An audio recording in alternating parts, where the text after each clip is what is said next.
चरणों में कोटि कोटि वंदन।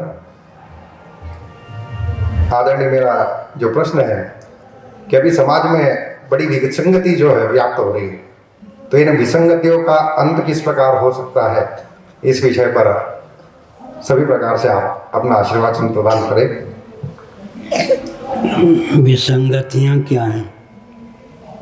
विसंगतियाँ क्या? धर्म के प्रति अरुचियाँ जैसे उत्पन्न हो रही है, साथ ही साथ जो अनीति चारों ओर व्याप्त हो रही है, इन विसंगतियों के विषय में ही मैं जानना चाह रहा था। बैठिए। धर्म के स्वरूप को, स्वभाव को, प्रभाव को न समझकर ही विसंगति प्राप्त होती है। अमर कोश के अनुसार, मत्स्य पुराण के अनुसार, महाभारत आदि के अनुसार धर्म जो धारक और उद्धारक होता है उसका नाम धर्म होता है। किसी भी वस्तु की सत्ता और उपयोगिता जिस पर निर्भर करती है उसी का नाम धर्म है। प्यासा व्यक्ति पानी पीने में प्रवृत्त क्यों होता है? इस आशा से कि पानी अपने गुणधर्म का त्याग नहीं करेगा। हर व्यक्ति की प्रवृत्ति और निवृत्ति का नियामक धर्म ही होता है। जब तक दाहक प्रकाशक अग्नि तत्व है तब तक वो आग है, अन्यथा आग नहीं। सिद्ध कोटि के धर्म का हमने वर्णन किया। पृथ्वी के जितने कार्य हैं, वृक्षादि, उनको धारण करने वाली पृथ्वी का नाम धर्म है। यह सिद्ध कोटि का धर्म है। इसका खंडन दार्शनिक, वैज्ञानिक, व्यावहारिक धरातल पर नहीं हो सकता।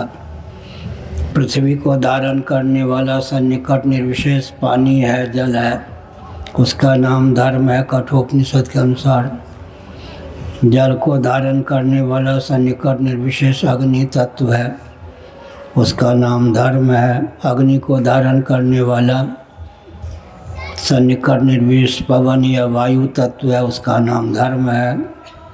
वायु को धारण करने वाला आकाश, उसका नाम धर्म है। आकाश को धारण करने वाला बीजावस्थापन अव्यक्त, उसका नाम धर्म है। अव्यक्त को धारण करने वाला निर्विशेषता की अवधि परमात्मा तत्व या आत्म तत्व या भगवत तत्व का नाम धर्म है। सिद्ध कोटि के धर्म का तो खंडन विवेक पूर्वक हो नहीं सकता। साध्य कोटि का धर्म है यज्ञ, दान, तप, व्रत। यज्ञ करेंगे तो मुट्ठी खोलनी पड़ेगी, दान देने के लिए मुट्ठी खोलनी पड़ेगी। व्रत करेंगे तो अन्न जल पर संयम प्राप्त करना होगा। तप करेंगे तो विसर्जन आनंद की दास्ता किंकरता छोड़नी होगी। वर्ण धर्म, आश्रम धर्म पर लोग कटाक्ष करते हैं। शिक्षा, रक्षा, अर्थ और सेवा के प्रकल्प सदा संतुलित बने रहें। मातृशक्ति का शील सुरक्षित रहे। बिना गर्भपात और परिवार नियोजन के जनसंख्या संतुलित रहे। इसकी स्वस्थ विधा का नाम ही वर्णाश्रम व्यवस्था है।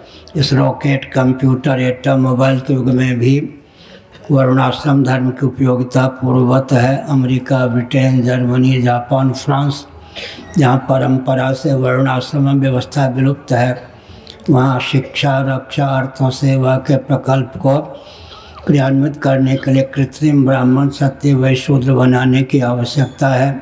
कृत्रिम ब्राह्मण, क्षत्रिय, वैश्य, शूद्र बनाने पर समय का अधिक उपयोग होता है, संपत्ति का अधिक उपयोग होता है, संस्कार का आदान फिर भी नहीं हो पाता। पाँव को कितना भी प्रशिक्षण दें, हाथ या मुख का काम वो नहीं कर सकता, संतुलन बिगड़ जाता है। साध्य कोटि के धर्म का, सिद्ध कोटि के धर्म का भी खंडन विवेक पूर्वक नहीं हो सकता है। स्वयं जानते नहीं, जानकार की मानते नहीं।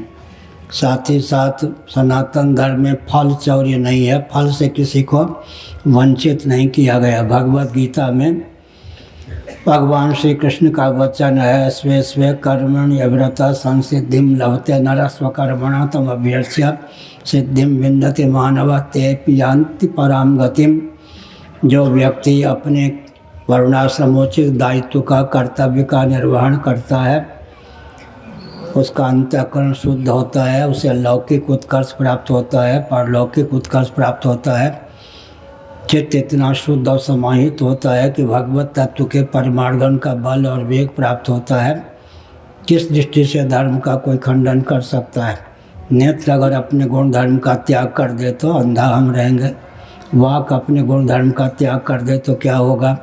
इसलिए धर्म उसको कहते हैं जिसकी सत्ता और उपयोगिता पर ही जीवन निर्भर है। धर्म विहीन कोई वस्तु अपने अस्तित्व और आदर्श को सिद्ध कर ले, उपयोगिता को सिद्ध कर ले, संभव नहीं।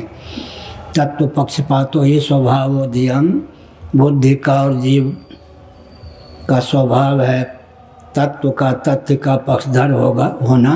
अगर दर्शन विज्ञान व्यवहार में सामंजस्य साध करके हम धर्म की व्याख्या करेंगे, नास्तिक जिनको कहते हैं, अनीश्वरवादी कहते हैं, अधार्मिक कहते हैं, वे भी धर्म के अस्तित्व को स्वीकार किए बिना नहीं रहेंगे।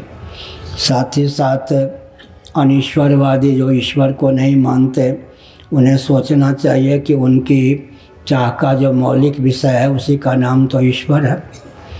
वृक्ष पार्थिव हैं, उनमें पत्र पुष्प फल आदि लगे होते हैं। उद्गम स्थान से जब उच्युत होते हैं तो अपने अंशी पृथ्वी की ओर ही समाकृष्ट होते हैं।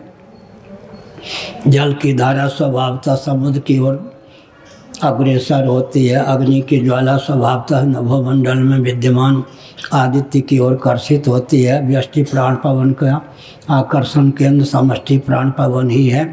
घटाकाश मठाकाश का आकर्षण केंद्र महाकाश ही है। तद्वत जीवों का आकर्षण केंद्र जगदीश्वर हैं। फिर किस दृष्टि से धर्म का खंडन किया जा सकता है? न सिद्ध कोटि के धर्म का खंडन हो सकता है, न साध्य कोटि के धर्म का खंडन हो सकता है। धर्म के खंडन का अर्थ है स्वयं जानते नहीं, जानकार की मानते नहीं। आगे